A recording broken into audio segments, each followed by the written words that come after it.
Again, welcome to the course on how to learn music as a foreign language. You are now about to start your journey in learning how to read music.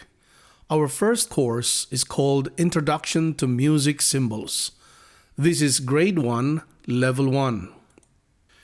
And we are now in Section 2.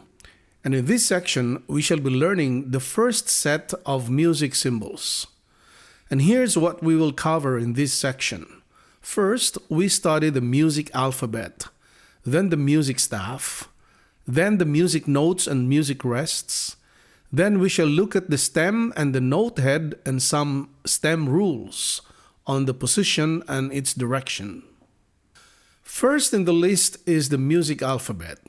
The music alphabet consists of the first 7 letters of the English language: A, B, C, D, E, F, and G. These letters are very familiar to most people, so there's no need to explain each one of them, except that each letter represents a music note. We shall study these letters a little bit deeper in the next few sections. For the meantime, probably the most important lesson here is to learn that in a consecutive flow of notes, we go back to A after G. So here's a bit of an exercise for you. I know you can read fast or maybe very fast from A to G.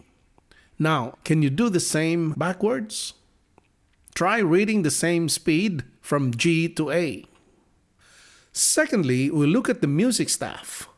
The music staff consists of 5 parallel lines. Notes are written on these lines and in the spaces between them. Now, it is very important that we count the lines and spaces starting from the bottom going to the top and not the other way around. In other words, the bottom line is the first line and the top line is the 5th line. The bottom space is the first space and the top space is the 4th space. This is very important as we begin to study the position of notes within the music staff.